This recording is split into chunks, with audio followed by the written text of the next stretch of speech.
un año antes que la mía. Después, en la escuela de periodismo. Ahí nos conseguimos. Así es. ¿No? Yo en la universidad. Yo era dirigente estudiantil, ¿te acuerdas? No, y yo también estuve, bueno, en el centro de estudiantes. Centro estudiantil. Claro, eso es muy bueno. Después fuiste constituyente, eres una figura de ahora, bueno, los periodistas más conocidos, connotados. Te vi en la carta de los periodistas, me estabas contando, un amigo tuyo te dijo que yo había dicho que esa carta venía de los periodistas oficiales. No. Tú me dijiste que era mentira. No, fíjate, hay un grupo de periodistas que desde hace ya algún tiempo nos venimos reuniendo. Por cierto, tal vez la palabra no sea acompañamiento, sino con el apoyo del programa de Naciones Unidas para el Desarrollo. Y hay, digamos, un petit comité, tal vez unos 12 colegas, con distintas trayectorias, con distintas formaciones, con distintas experiencias y obviamente con distintos puntos de vista. Y ahí hemos querido discutir varios temas.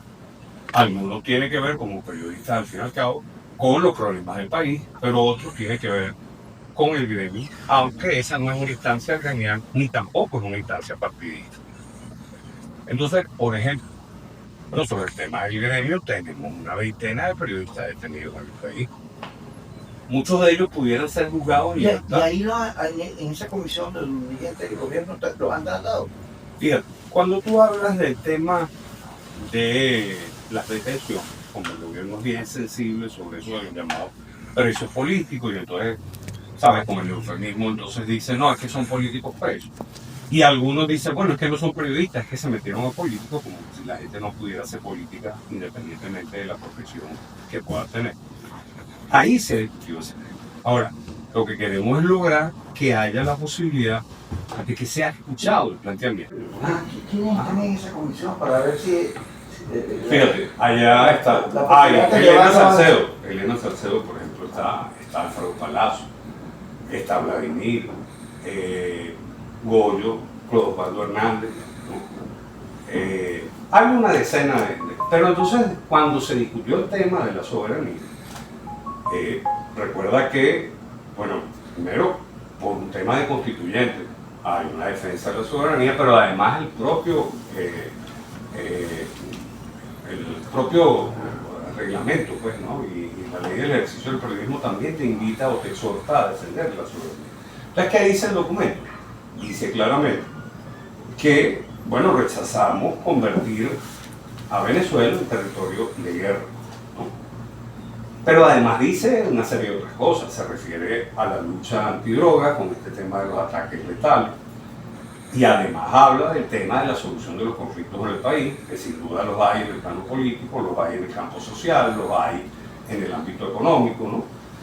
Y hace un llamado a que las diferencias se produzcan no a través del conflicto armado, sino en respeto de las disposiciones de la Carta de Naciones Unidas, del derecho internacional, del respeto a los derechos humanos.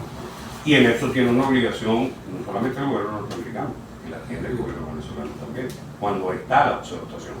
Ahora ya hay gente que de pronto no firma el documento, que terminaron suscribiendo, entre ellos tú, alrededor de un centenar de periodistas. Bueno, gente porque hubiera querido que el documento dijera era gringo cojón, por ejemplo. O otra gente que hubiera querido que el documento dijera el régimen. Bueno, y para facilitar que hubiese un documento que llamara la atención sobre el tema de evitar que se produzca el ejercicio responsable de la profesión y de la actividad periodística, que también es una preocupación. Bueno, con el color del cristal con que cada quien lo quiera ver, pero en la búsqueda de un nivel de entendimiento, a ver si es posible lograr algunos objetivos humildes dentro de lo que nos hemos planteado, ¿no? Pero útiles, pues, ¿no? Si eso sirve, si ese esfuerzo, te repito, con acompañamiento del PNUD, pues no es un asunto clandestino, sirve para que buena parte de esos colegas, por ejemplo, puedan ser juzgados en libertad, yo me siento satisfecho, en lo personal. Yo tengo una reflexión. No hablo por los demás. Cierto, sobre los temas que están planteados. Sobre la carta, esa carta, yo lo he contado, su hijo comentario. 700.000 y 1500 gente que decía que la carta tenía que tener los problemas de los presos, del salario, de los huecos, de la gasolina, Claro. etc. Yo no es que dude de la necesidad de discutir esos problemas, por el contrario. Solo que, No, que yo creo que sí, lo otro. solo que yo creo que tú sabes que nosotros somos periodistas. ¿Cuál es la noticia ahorita en Venezuela? El tema. No es el tema de los salarios, no es el tema de los precios. No, claro. El tema es de la lancha, de Trump, de la CIA. Es correcto. No es que los otros no sean importantes, sino la noticia. Por cierto, la primera vez que veo, digamos, que se anuncia que va a haber una operación encubierta. Usualmente eso, digamos, cuando ocurre, se hace sin que lo digan. Vamos a meternos ahí, fíjate. En la guerra de Vietnam, los gringos perdieron la guerra de Vietnam y la Afganistán también la perdieron. Y en los otros lados Y antes la terminó, y antes la perdió la Unión Soviética. sí, y los franceses que se metieron en Vietnam. Mm. Pero fíjate, y han perdido casi todas las intervenciones que eso se lo digo la señora Clinton, mira, se lo digo una estudiante. Con gente del gobierno sobre el tema de los presos políticos. Bueno, te dicen, no, son políticos presos. Yo soy amigo personal, por ejemplo, de Perkin Rocha, soy amigo de Enrique Marcos, tú eres amigo de Roland Carreño, y podemos seguir con una lista De larga. todo, de bello pidió. Tú me vas a decir cómo Dios santo puede ser noticia que la esposa de Perkin tenga un año sin verlo. Sí, se convirtió en noticia que lo vio, se convirtió en noticia que la esposa de Enrique Márquez pudo ver finalmente a su esposo. Entonces yo digo, chicos, los operadores de justicia en el país, es que la Constitución que seguramente tienen guardada en una de las gavetas del escritorio o atrás en la biblioteca que tienen, salta del 43 al 45 sin pasar por el 44, que claramente dice que hay 48 horas para la detención. Eso que está pasando, por ejemplo, con Macario González, tiene un mes que la gente no sabe nada de él, sus familiares que lo están diciendo.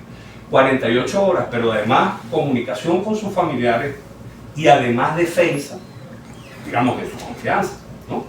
Entonces hay una suerte de patrón donde eso no está ocurriendo. Fíjate, yo recuerdo como en noviembre del año pasado, en una locución presidencial, bueno, Maduro dijo, llamando a los operadores de justicia, es posible que sea, ya vamos a revisar las situaciones en las que se haya podido incurrir, él lo llamó errores procedimentales, pero inmediatamente después de aquellas detenciones masivas, después de la declaración, no de las detenciones masivas, bueno, terminaron saliendo a la calle, no sé, casi, bueno, un número importante de personas, ¿no? Y hay casos, bueno, había menores de edad, ¿no? Que, bueno, negaban eso, como se denunció desde la oficina del alto comisionado y como lo denunciaban sus familiares, al final salieron en libertad. Pero fíjate, es pequeña, del tamaño que tú quieras, pero es importante. Una parte del país que todavía exige, bueno, que se han divulgado los resultados, ¿no? La aritmética de los números del 28 de julio. Porque una cosa es el anuncio oficial que después ratificó el TCJ, ¿no? en aquel peritaje, pero hay una gente que reclama que eso, que se divulgue, ¿no? Entonces, esa es una realidad, digamos, insisto, del tamaño que sea, pero es una parte importante del país que exige que eso se conozca, y además que lo deba hacer el CNE. Eso sirve para despejar la duda. Hay una herida abierta en relación a ese tema. No es el único problema que tiene el país, yo estoy de acuerdo contigo. Hay problemas y carencias en el plano social, hay gente que pasa muchísimo trabajo, por ejemplo, en el campo asistencial, en los hospitales, en el tema educativo, hay problemas, digamos, en infraestructura. Entonces, bueno, hay una serie de dificultades y los problemas se resuelven en la posibilidad, digo yo, de que los distintos temas donde haya coincidencia, tú puedes avanzar. Y no es que difieran nosotros, sino que empieces a buscar métodos para decir cómo los corrigen, cómo los subsanas, cómo los abordan. Pero permítame meterme en el tema. ¿Cómo no? Es su programa, no es mío. Sí, pero usted es invitado, toda la gente puede decir que yo no hablo a nadie. Exacto. Me caen a mí encima. Ajá. Fíjate, me están tocando temas de fondo. Lo del 28. Yo tuve una reunión de un grupo y una, prometiendo nombrar, una psicóloga social muy respetada, yo la quiero mucho. Dice, La reunión fue después de las elecciones de gobernadores y las de alcaldes. Dice, mire, el 28 el cuadro cambió, estamos en una nueva realidad distinta, porque uno ha logrado unas victorias que lo solidifican. Eso lo dice ahí. En muchos de los problemas que el país tiene. Entonces, primero, o responsabilizas a un enemigo interno, o responsabilizas a un enemigo externo, o sencillamente niega la realidad sobre discusiones que se desarrollan en el plano internacional. Y en el campo de la oposición, fíjate, ha habido tiempos o estrategias pendulares, desde el tema de la participación hasta el tema de la abstención, por ejemplo, políticamente hablando. El problema es que pareciera que se ha llegado a una situación donde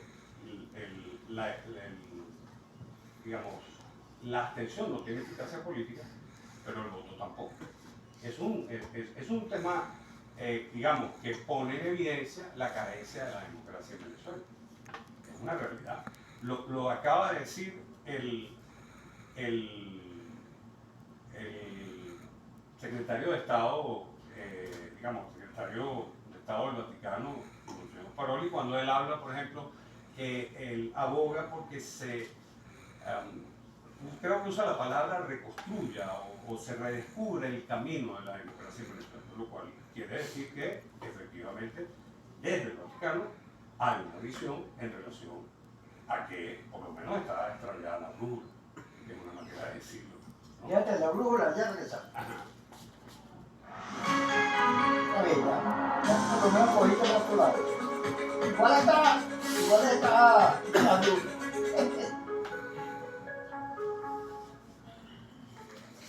Fortalece el discurso del gobierno.